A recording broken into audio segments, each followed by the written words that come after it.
Annyeong, welcome to Delightful. It's time for the Mothman! I've been looking forward to this one. Mothman is one of my favorite spooky monsters. The Mothman first appeared in the 60s when two couples driving down a dark road outside of Point Pleasant, West Virginia were menaced by a huge winged creature. Let's jump into the concept art. Loads of lore and stories have been written about the Mothman since his first fateful flight in the 60s, but let's start at the source. You can read the very real original article from the town's paper online, so that's where I began. There's a good amount of both physical description and behaviors of the creature given in the original article. Interestingly, not a single mention of the word moth or Mothman. That name was given to him later, inspired by a Batman villain. There is a theory that what the couples might have actually seen that night was a sandhill crane. If that was the case, I adore the idea that the Mothman might have been a big scary bird, so I worked in some references to the crane. And of course, I took some artistic liberties of my own and gave him a totally groovy pair of plaid shorts. Perhaps the main reason why Mothman is my favorite cryptid is due to the town's attitude towards him. They've got a museum, the increasingly popular Mothman Festival held every year. The city's even commissioned a statue of him. He is promoted on the city's website, and every business in town seems to offer a Mothman-themed something rather. It's a surprisingly wholesome attitude that I find both cheeky and endearing. With all that in mind, I will attempt to do this character justice. Which doll should we use as a base? Where do you even start with a design like this? Perhaps not with a doll at all. These are simple parts that can be screwed and combined to form a posable armature. Apparently, these components are used to create the skeletons for stop-motion models. I thought that was really cool and wanted to give it a try for the Mothman. So I started assembling the kit I bought, and it quickly became apparent that I had ordered the wrong size. He's so small! For a hot second, I was seriously tempted to go with it and create a very small Mothman. Honestly, having a small creature would look great in my Halloween lineup for variety's sake, but no. The legend claims he's really tall, so let's rethink this. Thankfully, I bought enough spare parts that I could extend the bones of the metal skeleton, hopefully long enough to match the size of a Monster High doll. Hey, look at that. It can be done. But at this size, the skeleton is more cumbersome. Even with nothing on it yet, the armature feels a bit heavy, and I have my doubts that it could hold up the entire doll, especially one with top-heavy wings. Alright, instead of building the entire doll from scratch, perhaps we can Frankenstein's monster something together and get the best of both worlds? Bring out the spare body parts! Could I use these legs? How about this body? Believe it or not, this is a Jackson Jekyll Monster High doll that has already been partially customized, as you can see. Who knows what my original plan for this was? Apparently I painted him gold and then gave up. At any rate, this is a perfect body to use for the Mothman. Let's keep the new stop-motion skeleton rig for his head and wings, though. If we can successfully implant this into Jackson's old body, we can still take advantage of the metal skeleton's great range of motions for the wings.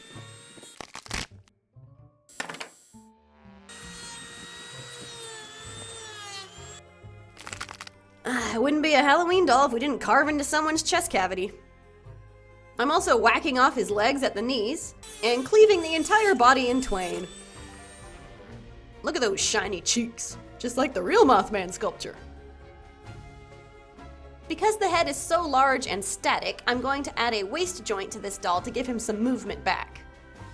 All I want is a swivel, so I designed a simple part, wrote down some dimensions, and handed this off to the hubby. He sculpted the parts in ZBrush, then printed them out in resin. Pretty slick, huh? I try to do everything by my own two hands when possible, because I think it's more fun to watch, but for a tiny piece this precise, I did cave in and use my hubby's superpowers. I hope that's alright. Now that we've collected all of our various limbs and pieces, we can finally assemble them into something resembling a doll again. Sand the parts so that they align nice and flush to one another. Drill wire-sized holes into all the pieces. And finally, carve little grooves out of every hole so that the wire lays down nice and flush with the plastic. It's a small detail that can make your work look less bulky. Let's stitch him up.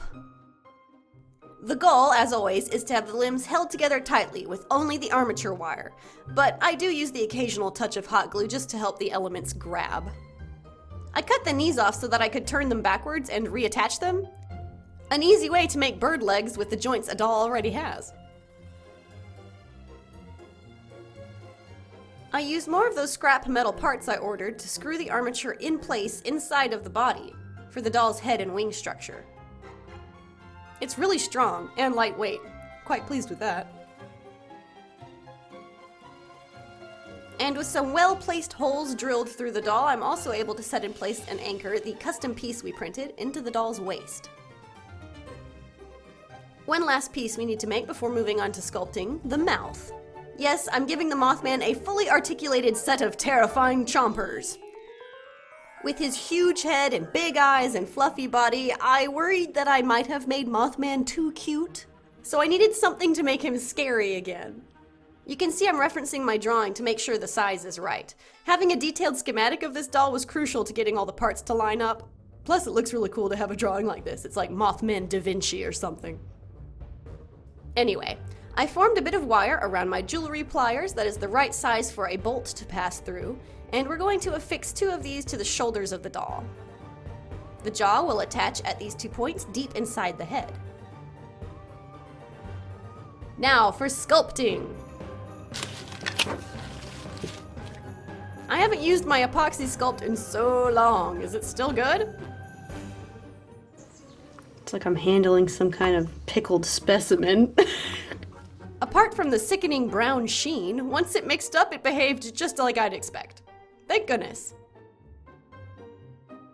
This first pass with the epoxy is for structural stability. I mush it into the cracks and crevices around the armature wires at every point, and form rudimentary shapes for the bird toes, and gums for the mouth. I also use epoxy in the waist joint to make sure it's squished in there real good and won't jiggle around once the epoxy cures. Once it has hardened, sand the epoxy smooth until it flows seamlessly into the doll's plastic body. Then you can add another layer of epoxy and keep sculpting and so on and so forth until you're satisfied with the level of detail. I added crane-like talons and scales to the feet and popped some teeth onto those gums. The teeth took about 3 passes with the epoxy. I built them up with the wet material, then carved out and sharpened the teeth once it was dry.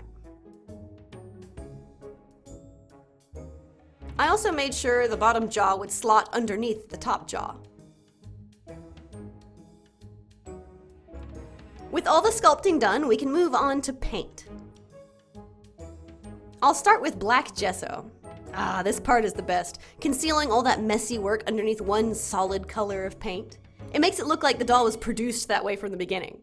So satisfying. Using acrylics on top of that, I add a red gradient up his legs. Then I pick out the details of my sculpture while also adding some new scales and details with the paint itself, like wrinkly skin and scales up the sides of his legs. I also paint the stripes onto his arms. I love this part of the design. Not only is it very moth-like, but it evokes imagery of other well-known spooky characters. The mouth was so much fun to paint.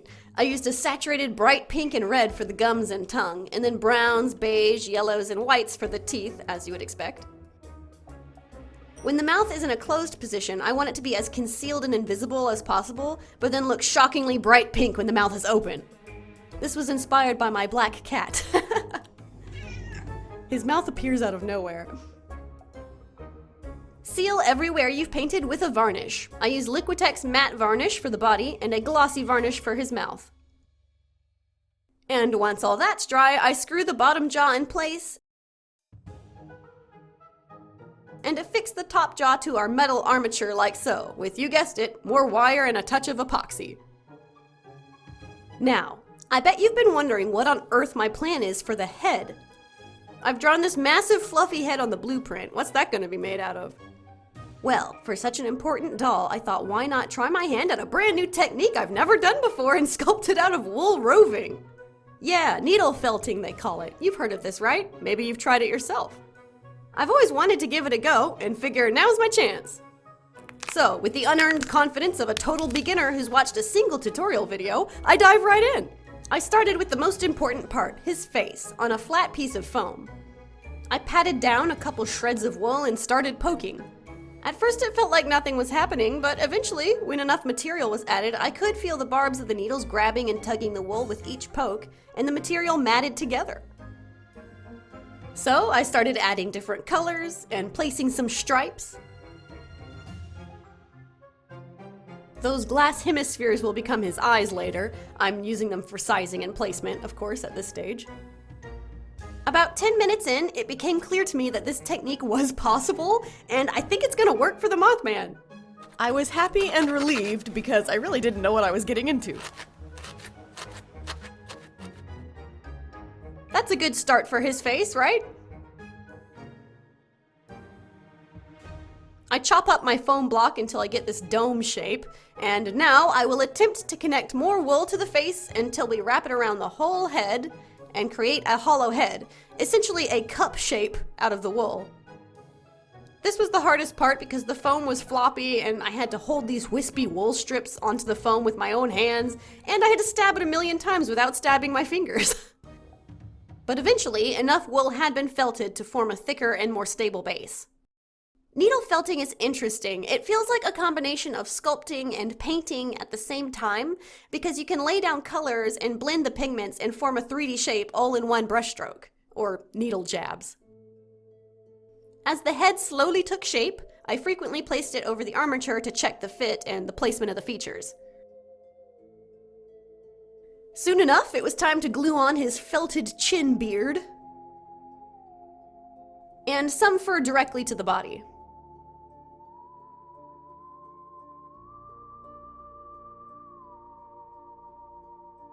Let's add the mutton chops that will conceal the rest of the armature. I started some little ovals on the flat block again, and then felted them onto his head to form the ears. We'll trim his fur down a bit at the end. I was aiming for the ear tufts to look like the ones a great horned owl has. Slowly but surely, I shaped the felt head to the doll's body, trimming up the shoulder, feathering out the wool with a cat brush. This may be my first needle felting project, but I can already tell I love this hobby. And I only stabbed myself clean through my finger one time, so I think that's pretty good. Time to add the eyes. I bought some 15mm glass hemispheres just for this purpose. Using a red liquid permanent marker, I simply mark them red on the back, and then hot glue it to a shiny candy wrapper. Cut those out and you have 4 very shiny and reflective red eyes. I know the multiple eyes look more akin to a spider than a moth, but in my defense, they look really cool. I'm gonna use this thing to punch out eye sockets from the head. I think it's a tool for cutting circles out of leather. I'm not sure, but it came in handy. I just thinned the area, I didn't cut all the way through. And then I mushed and shaped the wool with my hands to form a more 3D muzzle and sunken in sockets. Then simply glue the eyes into the felt. I did this with hot glue so that it would dry fast in the position I was holding it in. Now that the eyes are on, I can finesse the details with the needle, being very careful. Of course, I don't want to stab the glass. I didn't get the smaller eyes quite symmetrical with the stripes, which kind of annoys me, but sorry. He still came out really cute, I think.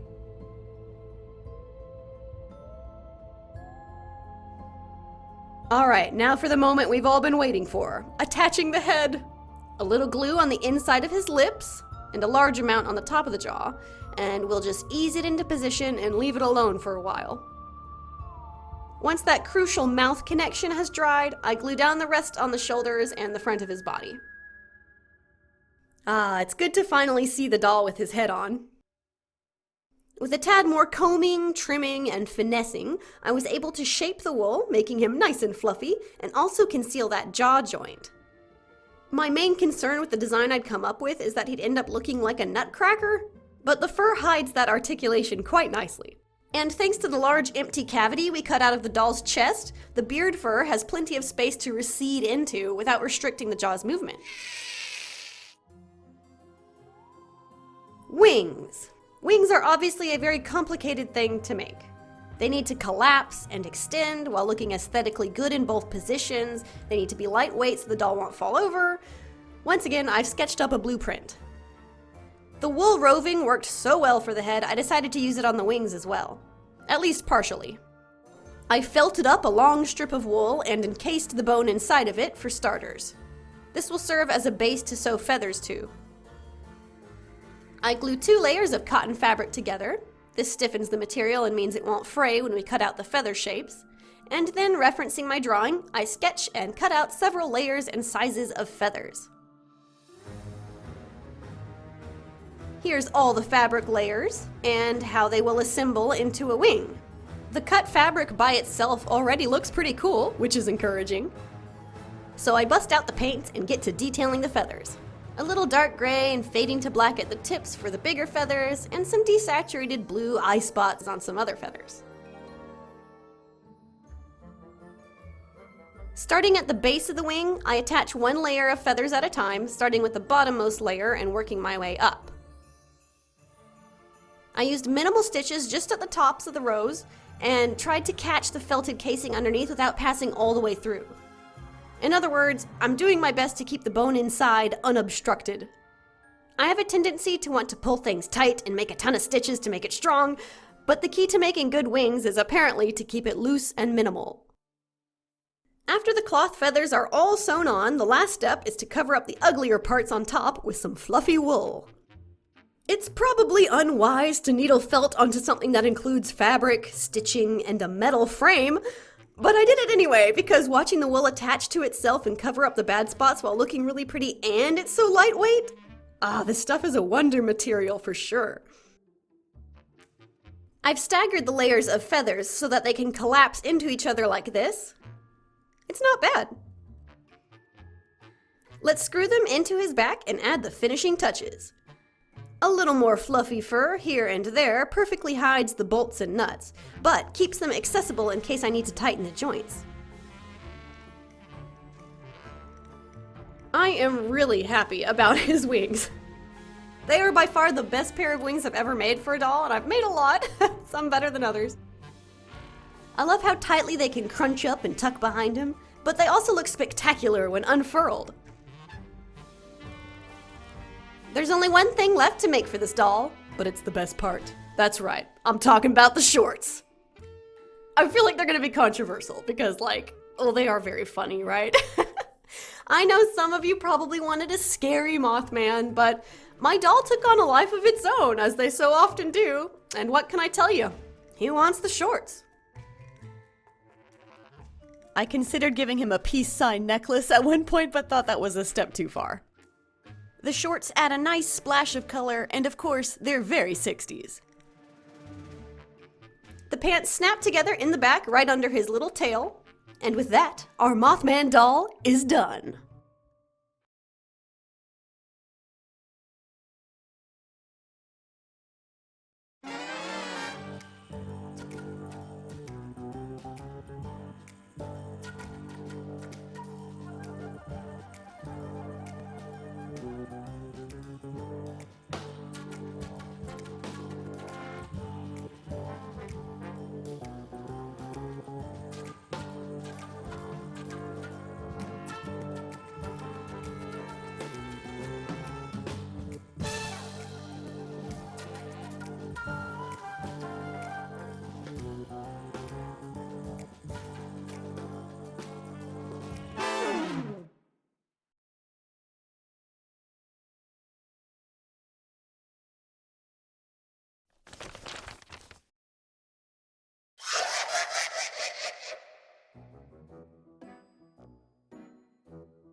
This doll was done in collaboration with 8 other doll artists. It's been a while since I could participate, but this year I'm so happy to announce that many more spooky Halloween doll videos await you on other channels. Val Kitty's World, I Could Do That DIY, Electric Bunny VT, Hextian, Enchantarium, H. Ollie Crafts, Jackie O, and Steffu dolls.